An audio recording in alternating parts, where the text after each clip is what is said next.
For over 1,000 generations, the Jedi Knights were the guardians of peace and justice in the Old Republic. Before the Dark Tower, before the Empire. If you remain the power of the dark side, you may fire when ready. I'll show you the dark side. We would be honored if you would join us. Don't worry, Archer. We're going. Back it up, but what you have there. I am a Jedi, like my father.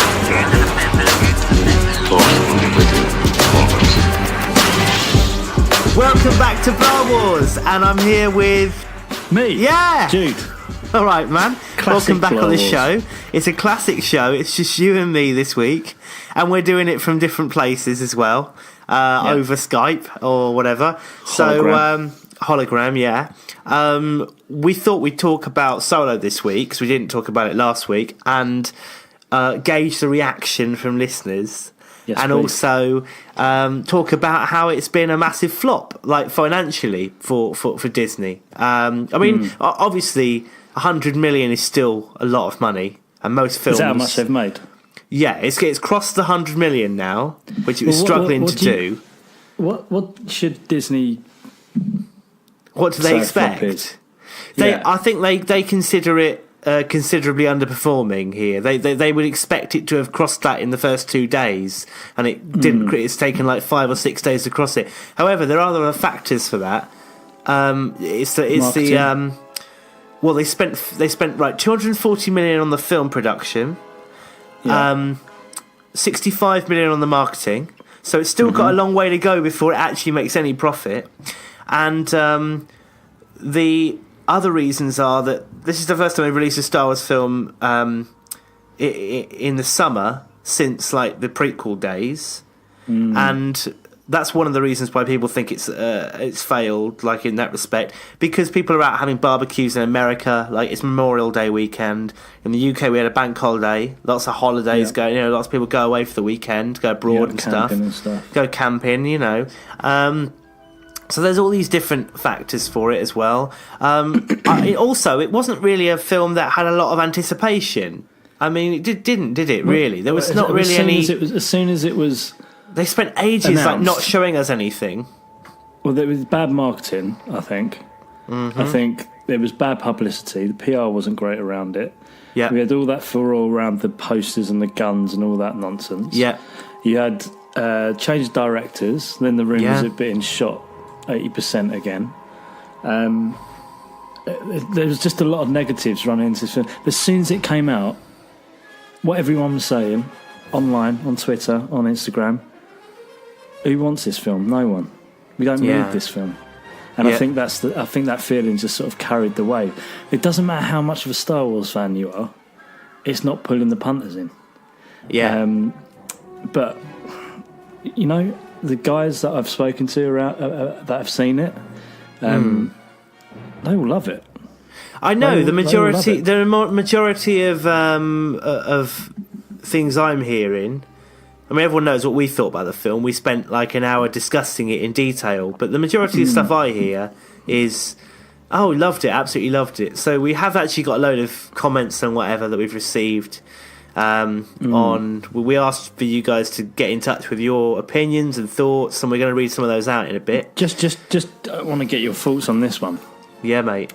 Part of the Disney strategy for this, they must have been anticipating a flop somewhere along the line. Yeah. Or like a film that doesn't make as much money as, say, a Last Jedi or a Force Awakens or whatever. Yeah. If you take the Marvel model, if you take that as a whole, are you going to say, okay, if we look at every single film that we're going to release that's in our strategy from now until whenever it is, and we benchmark that, and if we hit this amount of money, let's make it easy. Let's say we hit £10 across 10 movies. Yeah. Right, we're happy. Yeah. Yeah. Or are they doing it individually, film by film? In which case, if they do, will that make, I don't know, a Solo sequel jeopardised? Or will that make a more spin-off jeopardised, because all these stories are starting to interweave now? Well, yeah. How much money do they want to put on the line? I think they look at it on a film-by-film basis. and this one cost a fortune to make, way more than they I think anticipated spending because of the reshoots and things like that. I also think that a lot of it is down to the way that The Last Jedi was received, and I know of quite a lot of people who didn't go and see this film and aren't in a hurry to see this film because they were so disappointed at The Last Jedi.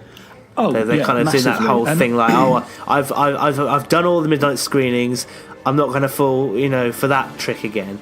I'm not going to go along to one of these films and get all hyped up just to find it's not what I want. So, but there's also people out there that are too much too soon. Deliberately not going out to see Solo as a kind of protest, because a protest against The Last Jedi. Yeah, fickle, pathetic fandom that we live in. Because I tell you what, if they pulled the plug on it completely, it doesn't make a difference if you don't go and see it. Disney don't go, oh no, no one went and didn't go and see it. Mate, if it's not making money, then it's a business at the end of the day. If it's not making money, they'll just say, well, it's not an investment.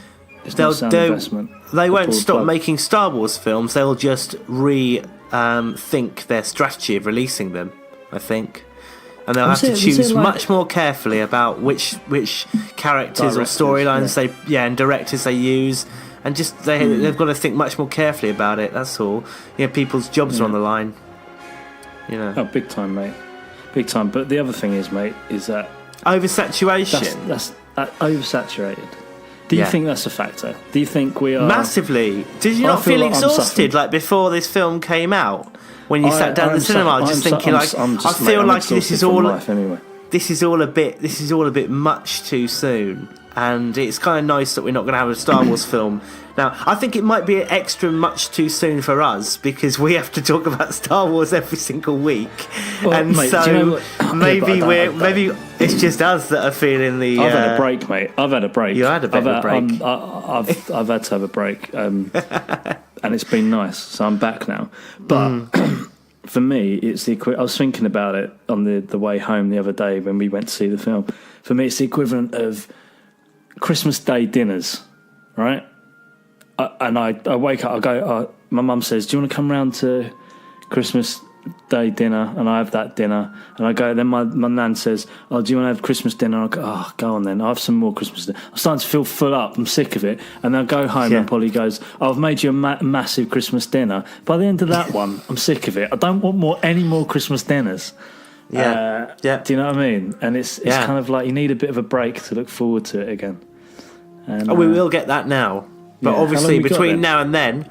Well, we've got something like 18 months, haven't we? A bit more than that, actually. Yeah, good. It's around 18 months. We'll obviously have lots of Star Wars news in that time. We'll have the Blu-ray of Solo coming out, which we'll have to do a commentary on. Oh, of course, I'm sure there'll be lots announcement. I don't know if we're going to get a... See, you, where are you getting this Kenobi thing from? Because we talked about this film, I'm sure it was I thought it was greenlit, and it's not been greenlit. Nothing's been greenlit yet. I think Kenobi's a safe bet, though. It's a film that people want. Would you look forward to it? I personally wouldn't really be. I'd go into it with about as much anticipation for that as I did for this one. So what sort of standalone film would get you tickled on the Bounty Hunters. I want to see the Bounty Hunters, or a story that takes place between A New Hope and Empire Strikes Back, involving the search for Skywalker, discovering who Luke Skywalker is. Yeah. From Vader's perspective, using the Bounty Hunters, at some point in there has to be a little kind of Darth Vader's counting on Boba Fett to do something, and this person gets disintegrated. So it has to sort of do the whole no disintegrations, pointing specifically at, you know what I mean, Boba Fett. There has to be some sort of introduction to the Bounty Hunters in that way. I think everybody's screaming out for that. I agree with you. I think that would definitely bring the punters in. I think after this, if it's going to be a flop, they're going to have to reassess it. They're going to have to, because Han speaks. You could get Alden Ehrenreich to Ehrenreich to play Han in that film if you wanted to. Well, no, he'd need a role in it, because there's a bit in Hoth where he says to Leia, She goes, I thought you decided to stay. And he goes, well, the bounty hunter you ran into on Old Mandel changed my mind. Right, yeah. And it's No, like, so that right, would be that good. is... So there's in that time, they have obviously been around the universe a little bit, looking for a new base or whatever, and they've had a close shave with the Empire. And also in that time, we know that's that nice, Vader that's nice. is aware that this young man called Luke Skywalker was the one who destroyed the Death Star. How the fuck does he know that? Was there rebel spies that Right. maybe they found maybe the Empire found a faction of rebels and they See, now, what you're tortured doing- what you're them and they doing- said who are your supreme leaders? Give us all the names and whatever. And they're like, Luke This is exciting Skywalker, because Commander what you're doing Luke is you're talking Skywalker. about story. You're talking about story Yeah. and not character. And the problem Yeah, with this yeah, film, yeah. like we said in the review, was it was too character driven, not story driven Yeah. enough. And that's Well, where the story excitement here comes. is basically the chase after the rebels. It's the fury of the Empire. They're in tatters, okay? Palpatine's fucking furious. Darth Vader... I'd like the film to start with Vader's TIE fighter floating through space. No, getting well, picked yeah, up. you could literally do it from there, but I think you'd need to set it a little bit further forward. And it's kind of like, this is what we're giving you, Vader. This is I want you to go and get these rebels now, you know. And they give him his new Star Destroyer, his Super Star Destroyer, which gets unveiled for the first time. It's being, built in space. Or that's where you That'd start be the nice. movie. You start the movie by panning down, and there's Vader's Star Destroyer almost being completely assembled. You can reshoot like Empire. You know how you see all the Star Destroyers, and then this great big shadow looms over them. So you do that again, but then it pans out to show you the actual huge Star Destroyer being assembled in orbit. Beautiful. And Vader's watching on. Beautiful. Who's Oh, that yes. impression of? That sounded like Fagin. Fagin. Ron Moody Yeah, it was. Fagin from Oliver. Yeah. Oh, Beautiful. yes, beautiful. Beautiful. Is it gone, Oliver? I fucking love that film. Gone? He was great as Fagin. He's excellent. Is he dead, Ron Moody? I think he's based off dead. the back of that. Oh yeah, no. they're all Get gone. him into a Star Wars film. I want Ron Moody in a Star Wars film.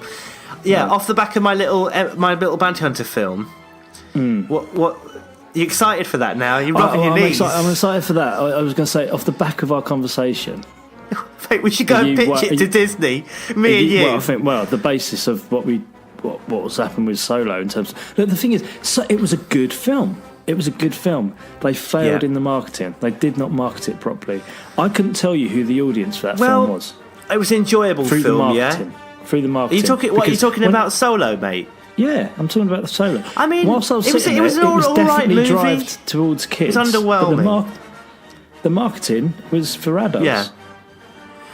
I agree, yeah. So I and think there it's was a lot in that confused. movie that was over the... It didn't really know who its audience was. You know what I mean? Well, should we get on some of the feedback we've been receiving from our listeners here? Treat Got me. absolutely fucking loads of it to get through, and it's still coming in as we're recording this now. Okay, Yeah. so Star Wars Eternity on Instagram says, I thought the plot could have been a little better, but other than that, it was great. Han Solo and Lando are well portrayed. I didn't really think it was that bad of a movie, but you need to see it in theatres once. Yeah, I agree. I agree, man. It wasn't that bad of a film. It was just a muddled mess, and for me personally. And also, I do agree with you. Han and Lando, great portrayals. The acting skills in this movie were off the chain. They were really, really good. Oh, mate, I got to say, I was impressed with Han. I was worried. Yeah. There was trepidation. I'll be honest. Yeah. I wasn't But after- worried at all when I saw the trailers. I thought, okay, that's a completely acceptable young Han Solo. He doesn't look like Harrison Ford, but you've got to suspend your disbelief. You know, Obi-Wan Ewan McGregor does not look like a young Alec Guinness, but we just accept it. No. You know, when we watch those films. So Mate, the thing is, the reason people go back to see The Last Jedi and all of that multiple times. Yeah. I mean, how many times did you go back to cinema to see that film? how many times did I go and see what? The Last Jedi? Last oh, Jedi, Christ. yeah. The Last Jedi was like 7 or 8 or 9 times, Right, I so think, 7 or 8 over or 9 like times. a month period. Right, so you spent £100 seeing that film. Way over watching that. the film in the cinema, right? Yeah, more So- than that. More than that. So you're not going to get that with this sort of film, and the reason is because it's part of this legacy story with characters that you love, Yeah. right? And the only original trilogy character left is Princess Leia. Yeah. Maybe a ghost Yoda. I don't really want to see any more backstories, but I would love to see a little. Like I say, the only one I really want to see is a story that takes place between A New Hope and Empire Strikes Back. Right. And it's basically the build up to the events Well, mate, of Empire because the Strikes Back. the two standalone. I don't know if we'll get that two standalone films we've had are prequels. Happened in that little They pocket are. before the original trilogy. They are indeed. Yeah. we can explore beyond that. But they focused entirely on new characters, really. There's the entire cast of, with the exception of Vader and Tarkin, and maybe Mon Mothma, who had very minor roles in the film. Now I'm talking about Rogue One. Right, fine. Yeah. You're talking about a whole new cast and a whole new cast of characters, and they were immediately lovable characters. Yeah, even the fucking droid.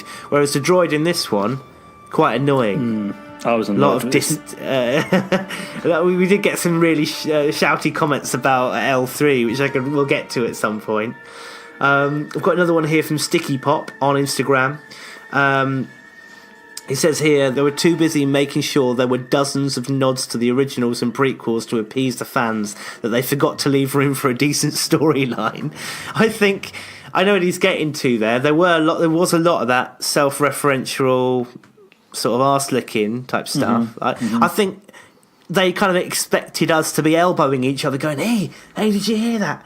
Did you hear them just mention that? But I think there was originally a good story for this movie, but it's probably got lost in all the rewrites and reshoots, and there's something has got displaced there. Yeah, so, I think you've got to work with what you've tell me right? I'll tell you Rogue One story outline right now in one paragraph. Yeah, which is basically Death Star plans. They go get the Death Star plans.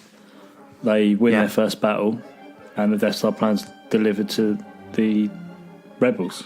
Right, that is it. Yeah, in a nutshell. Right now, explain Solo's story. It's the opening crawl. Yeah, now explain Solo to me in a paragraph. A young sort of hustler kid gets his big shot at a heist. Basically, that's it. There's no pull for me in that. When you say it, it's just like, right, great. Nothing. It's an unnecessary backstory. Yeah, we don't need it. Yeah. We absolutely don't need it. Let's go through some more of the comments we got here. Got absolutely dozens to read out, so I'll try and get through as many as I can. Scavenger UK on Twitter says, a bit linear, wasn't it? Just the main plot. Didn't really make use of Kira either, which was a shame. Kira was a bit underwhelming in this, wasn't she? Yeah, but she's the twist pivot at the end, right? So she is... Her character, I'm sure they'll explore in much more depth. There was a lot of mystery around her in the film. There was a lot of sort of, what's that tattoo about? How has she picked up these amazing skills? What has she done that's so bad that she doesn't want Han to know? So there was this sort of mystery box plonked on her head. And they're going to keep her around for more stories. She'll pop up again. Slayer Osborne on Facebook got in touch with us shortly after last week's episode, actually the week before's episode, in fact, when we reviewed the film. He said, I just finished the solo episode and I had a thought over one thing you guys were not so excited about. You all seem to agree that you would have liked to see the movie start a little farther back to when Han was even younger and show how he became a great pilot. But you also said that is one of the main things wrong with the prequels. On many occasions you said, who cares about Anakin as a young boy, if I recall correctly. And when talking about rewriting the prequels, you said you would start with him at an older age and already being a great pilot. I just thought you were a little hard on Solo. I enjoyed the movie start to finish, and I was excited to hear your take as well. Maybe it was just something to do with the lower excitement levels at the theatre than other movies have had lately. Anyway, I still love the show. It was just a thought, and I wanted to write in and maybe hear your thoughts on it. Well, I don't remember me specifically wanting to see any more of Han Solo when he was younger, so I'm not sure was exactly Little what Raj. It was Sailor Little is. Was it Little Raj? You might be It was alluding to that. Me, you, and Brady were like, no, and Raj was like, I want to see him as a kid. I want to see him running around, and I'm going. No, Being no a one scout. needs that. It would be like the Muppet Babies. Yeah. The old Muppet No one Babies needs that. So, cartoon. Okay. If we're going to point the finger, and anyone's going to take the blame for us, it's definitely Maybe we Raj. were being a bit harsh on Solo when we saw it, because we all came back and I think we were all a bit subdued. Really, Mate, I went to see Avengers like stupidly a few weeks before, and that's a big high. That's that a was a big big- blockbuster, isn't it? Yeah, massive blockbuster. So Yeah. to follow on at the back of that with Yeah. this, like I said, pointless Star Wars film, it's difficult. It's difficult. Yeah. You know, I know, within the I same know. 3 weeks. Sailor, thanks very much for getting in touch there, man. Steve Spoon has been in touch on Facebook. He said, hey guys, recent new subscriber to the show and loving your work. I was just wondering if I could share a theory I have with you and seek either your validation or rebuttal. During the controversial Leia using the Force scene in The Last Jedi, it seems to me that she takes a deliberate path through the hologram of the Supremacy that then mirrors the Holdo maneuver later seen in the film. I would love to hear your thoughts on this privately or indeed mentioned on the show. Yours in fandom, Steve Spooner. So that's a really interesting point. Let's talk about that, even though it's not Explain quite it to me, related to because I Solo. was. It sounded like I was listening to quantum physics. When Leia guides herself back through Yeah. space, back to the ship, she passes through a hologram of the Supremacy Star Destroyer, exactly the same way that Holdo does later in the film. Nice. Nice little spot there from Steve. I didn't notice that. Yeah. I'm not denying it. I can replay it in my mind. Very interesting. If they did do that intentionally, very well done to them. Yeah, that's if they did do that, that's beautiful. I love that kind of stuff. Very cool. Very cool. Okay, Coleman Howe on Instagram says about Solo, good amounts of juices, but could use more. Brackets, this is not meant to sound sexual. This is good. This is great. It does, I'm afraid. John You're a Suts pervert. on Instagram got in touch and he says, me and my mate left halfway through and then we listened No, to the... he didn't.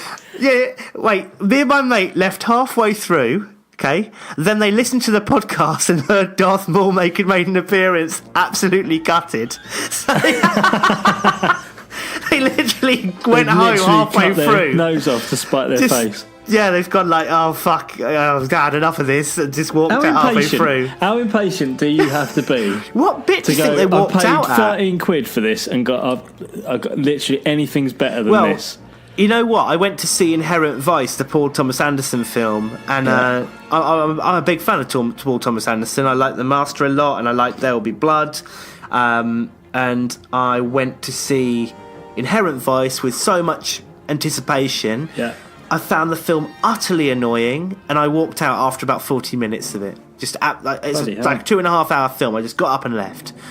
Couldn't stand it. Couldn't stand it at all. So I haven't even watched it since. It's been on Sky and whatever, and I've never even had the desire to get it up or load it up and watch that. So Gooch has been in touch. All right, Gooch. I hope Gucci baby. he's still loving he's still coming down off the thrill of meeting us and doing course the he thing in Nothing's going London. to match that. No matter what you do in your life No. now, Gooch, it's always going to be a disappointment.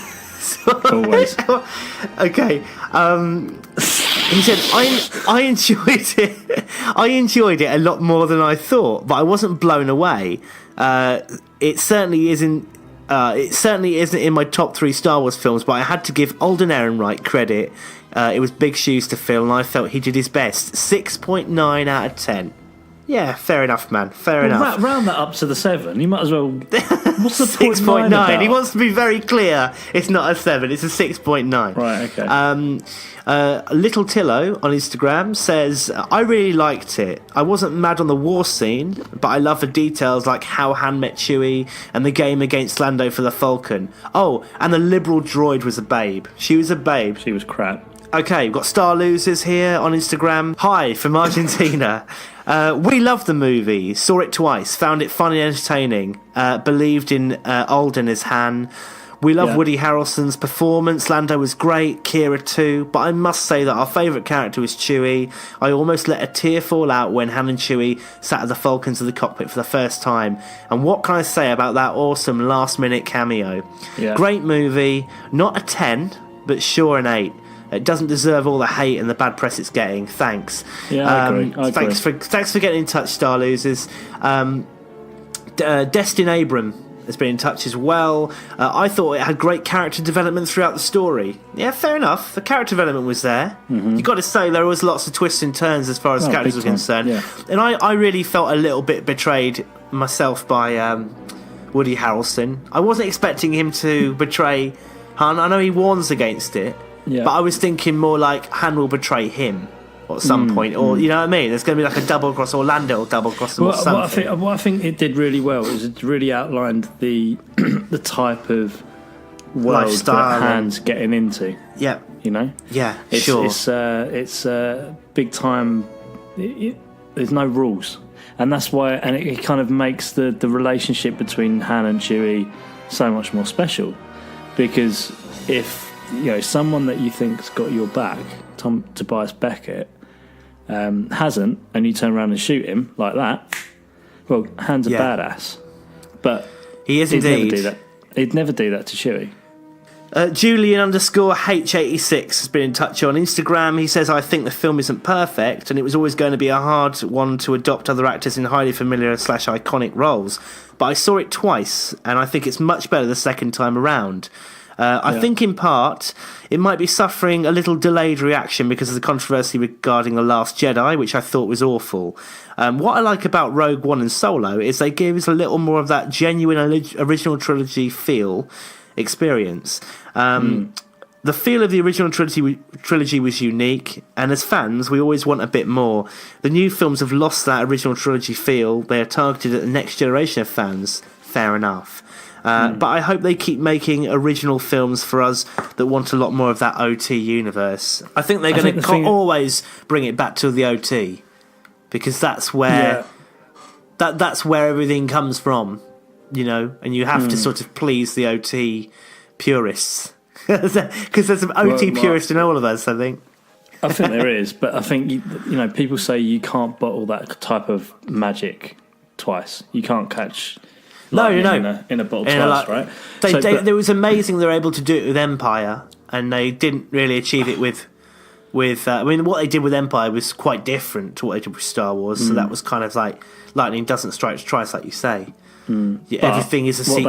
What they can do, and what they have done with Rogue One, is they can create a pretty good placebo. Yeah, of it, right? Yeah, and I think that's what The Last Jedi was so different. So different. There wasn't one moment in that film that I got an inkling of this is Star Wars.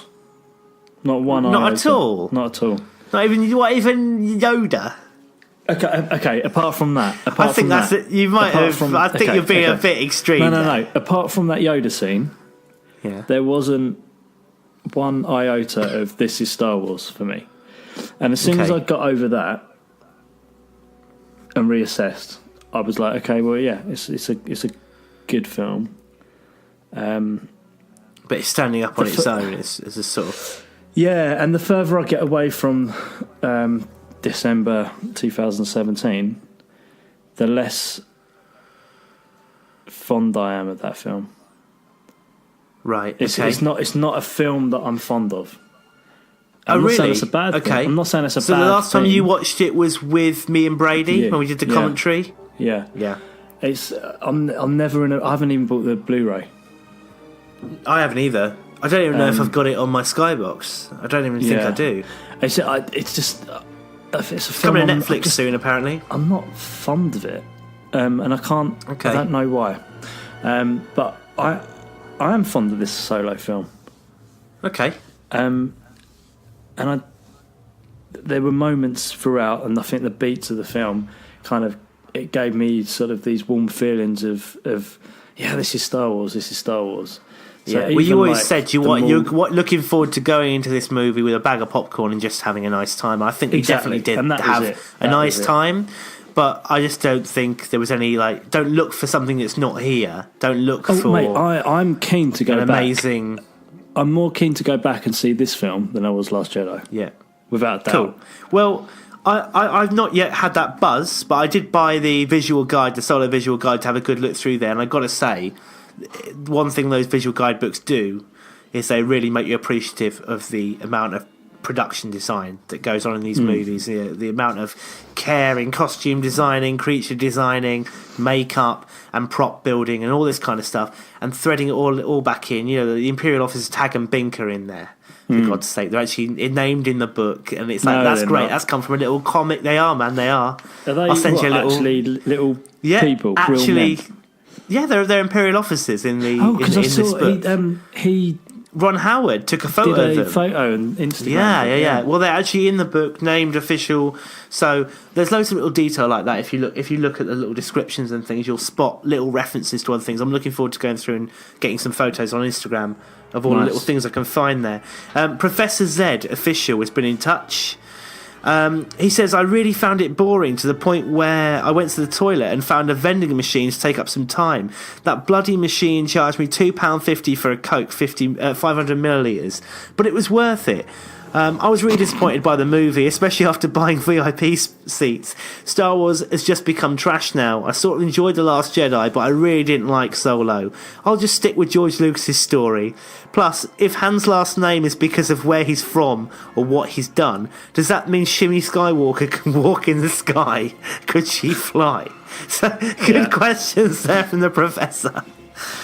I understand his I think all that sort of frustrations. stuff I don't was on me. completely agree with it, but yeah, there is a lot of filler in this one. Okay, Mashmore 2205. He says a classic. It's not, as you mentioned, without a few that's convenient moments, but heaps of fun. Production and aesthetic was gorgeous at times. Not to mention, and many others, favourite character of the prequels is back and looking grisly. Proper prequel boner. Did they reference Dathomir too? I don't know who Dathomir is. They did, yeah. It's Darth Maul's planet. They said Okay. Darth Maul said to Kira,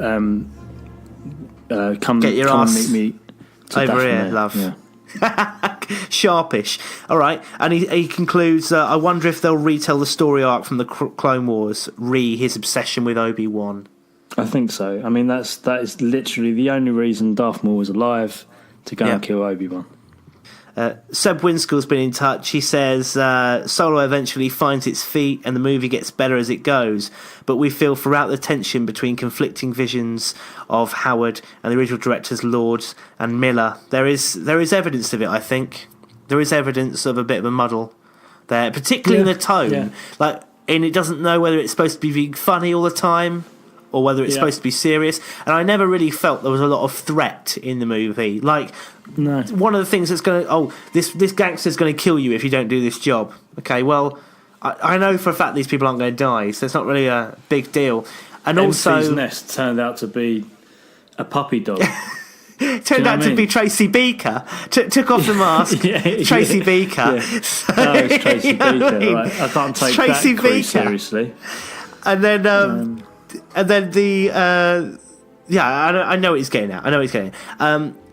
Dumb Angel 9 says good movie, but one I'm not rushing back to see again. I think it's Star Wars fatigue. Too much of a good thing.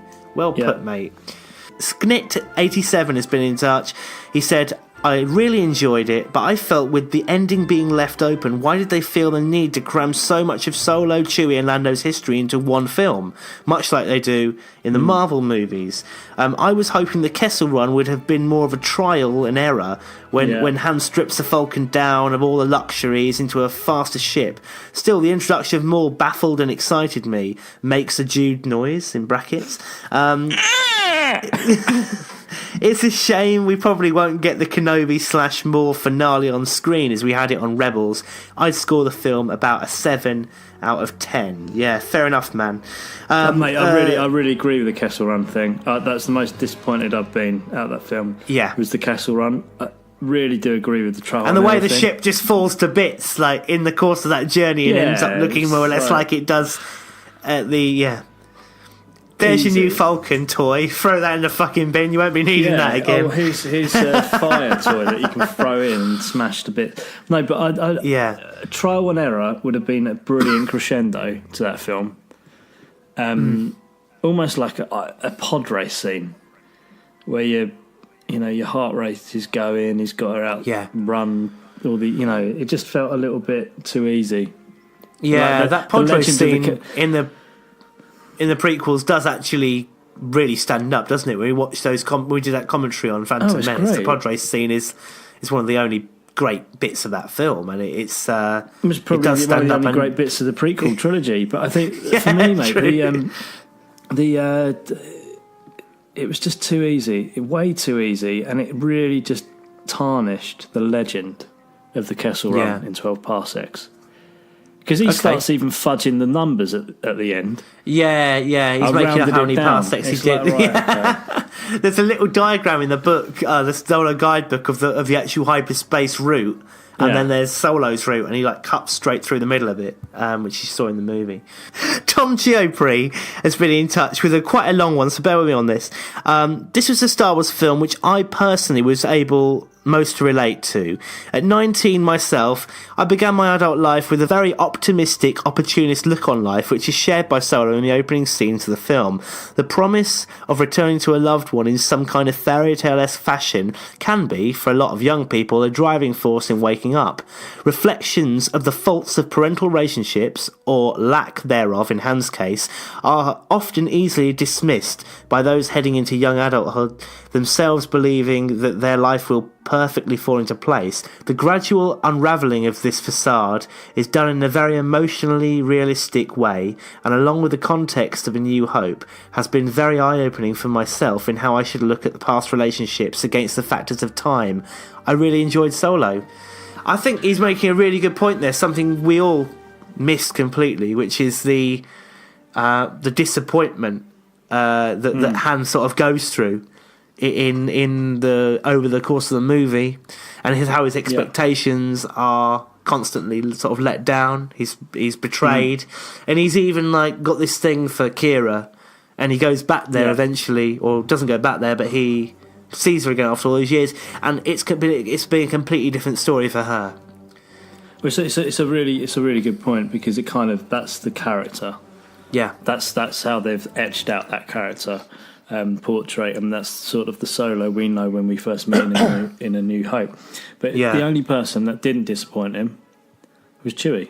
The only person that actually stuck by him was Chewie. Yeah, And that says a lot. about their relationship. His world's fallen apart. Everyone that he trusted has betrayed him, apart from his Wookiee. big walking carpet.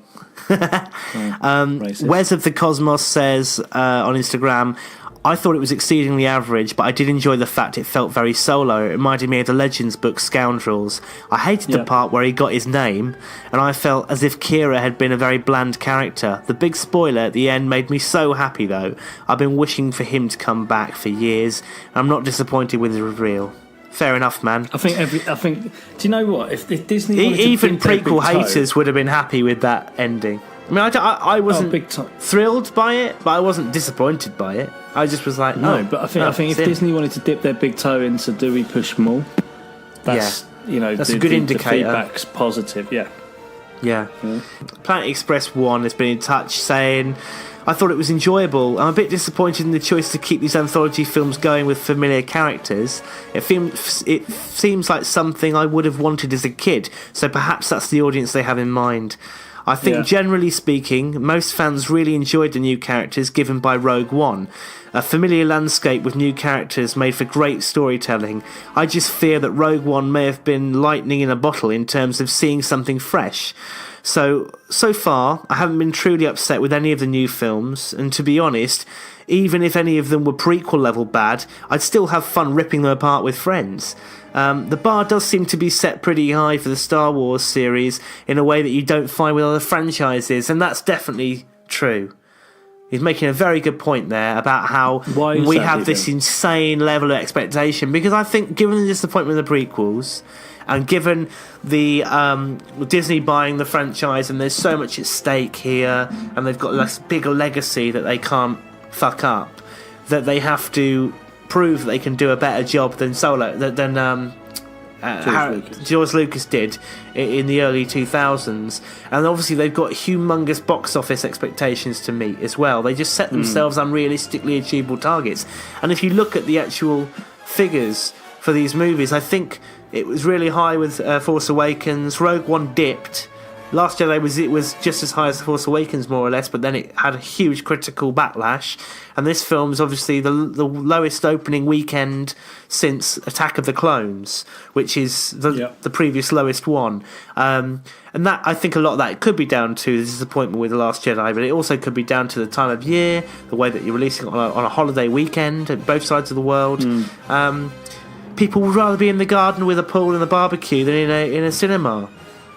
You know, Yeah, of course, but it'd be really interesting the to see film where will make Disney its go money with it. back on Blu-ray, rental, stuff like that, you know, and streaming. It will make its money back, I'm sure, but it might just take a little bit of time. And other movies would be very happy with those kind of sales. It's only because it is a Star Wars film and it has unrealistic expectations. Leon Christoph got in touch, saying an incredibly entertaining addition to the franchise. It honoured the original films, the prequels, and the TV shows. It did indeed. Got to say that to it. It did acknowledge them all.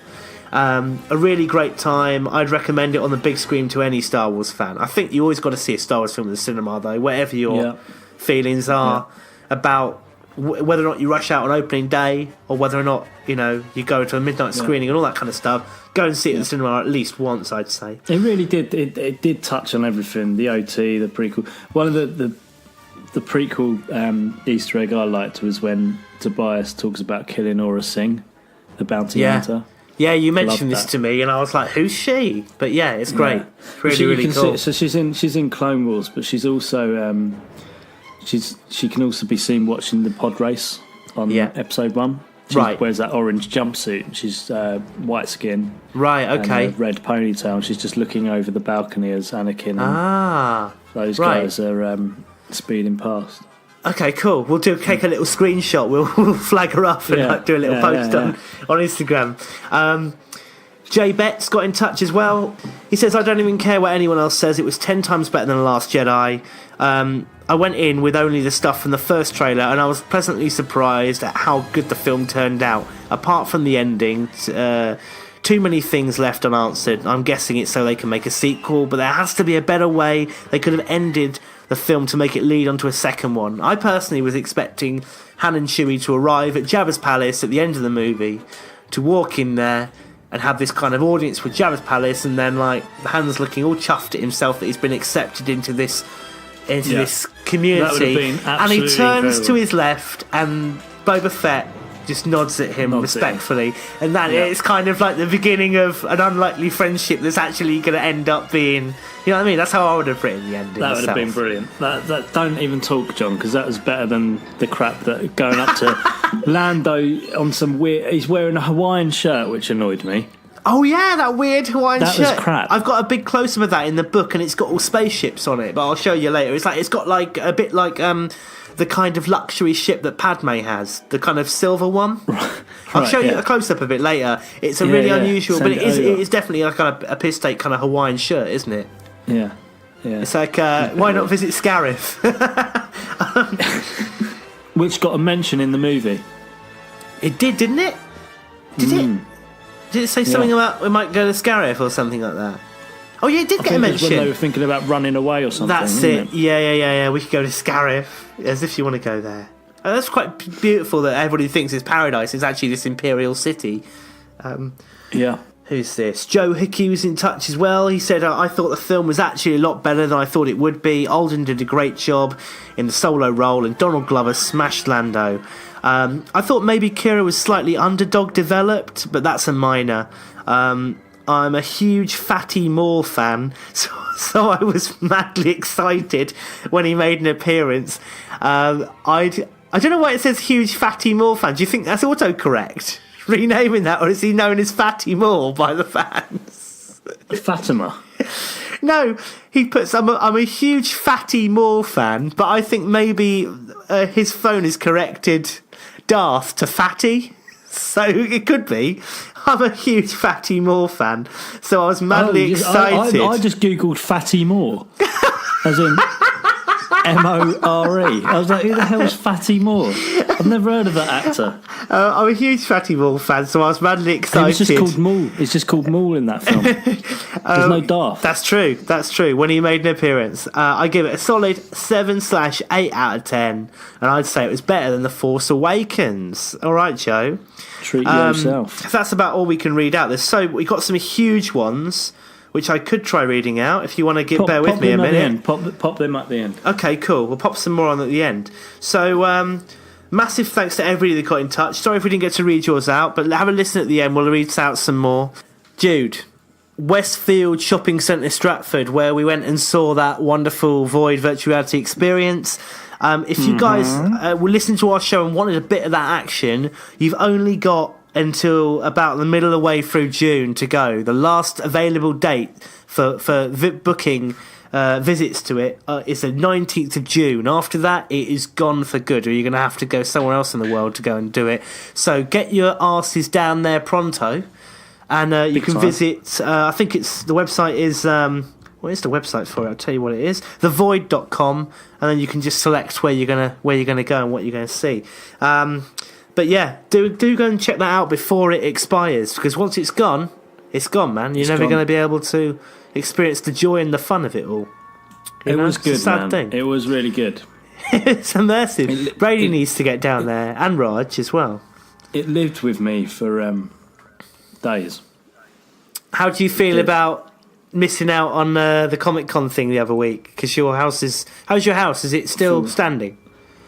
Yeah, still standing. Just what happened was, for listeners out there, we had these really old windows. They were leaking in the winter, and we booked this for months. And they said, "Well, look, we'll wait till the summer and replace the windows because if there's a draft, at least it would be a warm draft rather than a freezing cold wet draft." I said, "Yeah, good plan." They finally came last week, and they took out the supporting beams like you do, like a bunch of idiots. And the whole front, the load-bearing beams had gone, so all the brickwork had just kind of collapsed and tilted forward, and they just scarpered. So they put some metal beams in to hold it, and then did a runner and took the windows with them. So it basically it looks like a squatter's house. A couple of squatters live in there. It's all been boarded up with all cardboard, wood on the plywood on the windows, plywood on the windows, and it's pitch black in the living room and the bedroom, and it's just a bit of disappointment. So we've had you can imagine structural engineers round, designers round, and builders round, just trying to figure out the best way to kind of fix this. So that's kind of where we are. But it meant that I couldn't go to the Comic-Con last week. Well, man, it was a shame that you couldn't be there, man, and we met Liv as well, living it like Leia. Oh yeah, so that's finally. pretty cool. Blah Wars logo gets a lot of love at these things. People always go, that's quite funny. And it's like, I like it. Star Wars. It's not like a sarcastic thing saying, Star Wars is a load of boring blah blah blah. But people always like sort of laugh and go, that's funny, that's witty. It's in context of a talking podcast, blah blah blah makes sense, right? It does indeed. So, I think it's a good name. I think we've done well there. Take them out. We're very glad with that. Very well. And mate, I remember sitting next to you trying to come up with a name, and you went, "What about Blah Wars?" And I went, "That's the one!" It's like screaming around the office. That's the one. We got it. That's the one. Can you remember any of the other names we suggested for the show that we never got? I just can't remember anything. It was nonsense, mate. It was like White Noise Rebels and White Noise Rebels. God, I don't remember that one. Band names and I don't know, Starstruck bollocks and stuff like that. Yeah. Okay, I'm John Galantini. I'm GK. And may the force be with you. Thanks for listening, guys. Bye. Hey Hey guys, it's John here. So while we were recording the show, more comments were coming through, and here are some more of the stuff we couldn't read out on the show. Sky Captain 93 wrote to us on Instagram to say, "It was great. I'm on board with these spin-off movies. I really enjoyed this last visit to the galaxy far, far away." Sean Sparks got in touch on Instagram, loved Solo, a Star Wars story. "I haven't left the cinema having enjoyed a movie that much in a long time. Having been a fanboy since the 1980s, I can honestly say that Solo is now my favourite Star Wars movie. Alden Ehrenreich was brilliant as Han, loved Donald Glover as Lando, and Woody Harrelson's character Beckett was awesome and was definitely one of my favourite new Star Wars characters." Cheers for getting in touch, man. John L. Phillips got in touch all the way from Australia with his thoughts on Solo. He says, "It wasn't everything, I still need a second viewing, but they treated the content with respect and contributed to adding in more of the world/universe building. What I enjoyed was that it was just a fun ride, inoffensive, and a fan could just relax and not care too much. More was such an amazing inclusion that brings the two eras together and a payoff for loyal fans. I watched it with a mate who enjoys movies, but he isn't a tragic Star Wars fan, and he loved it. I think Disney played it safe with the character in a relatively flexible story so they can build on its success/failure for any future content, i.e. Kenobi film." Thanks very much for getting in touch, John. Right, very big one here from Ollie King 91. He says, "Hi John, Jude, Brady and Raj. Big fan of the show, been listening since the end of the year and have listened to everything you've put out before as well. Apologies in advance for this absolute essay. In terms of your review and my thoughts on Solo, I think you guys got it pretty bang on. Not a bad film, but just didn't grab you in the same sense that the other three new films have. Rogue One was full of fan service and yes moments. In Solo, I felt the moments were meant to be nostalgic and just didn't land. I think oversaturation is a large reason for this. I also thought the film started a little slowly and that big slug at the start was pointless. I expected Alden Ehrenreich to be shit, but I was pleasantly surprised by him. That said, it also didn't feel like a Solo we particularly know, and I don't think there was enough development throughout the film to show that person. It was more a case that this is how we got Han his stuff. Emilia Clarke wasn't very exciting. Bettany's character was really interesting and well played. He's the villain I've been waiting for since these new films started, so it's a shame he won't be back. Harrelson's character I thought was good. The reveal at the end was the most obvious thing coming in the film, and I thought it was made a bit shit by the fact he was waiting in another room to come into the scene. It was like a theatre direction, enter the villain. It's difficult to understand that this film was co-written by the same guy who wrote Empire Strikes Back. I'm going to finish on the fucking new droid, L3XXX69, whatever she was called. Before I'd seen the film, I'd read this robot was one of the best things about the movie. No, she was the shittest part of the film. Too much equal rights and political messaging with this character, totally unlikable and annoying. The worst line in any Star Wars film was when Lando asked her if she wanted anything and she responded with equal rights. I'd take an hour of Anakin and Padme talking about the times on Naboo where there's nothing on this.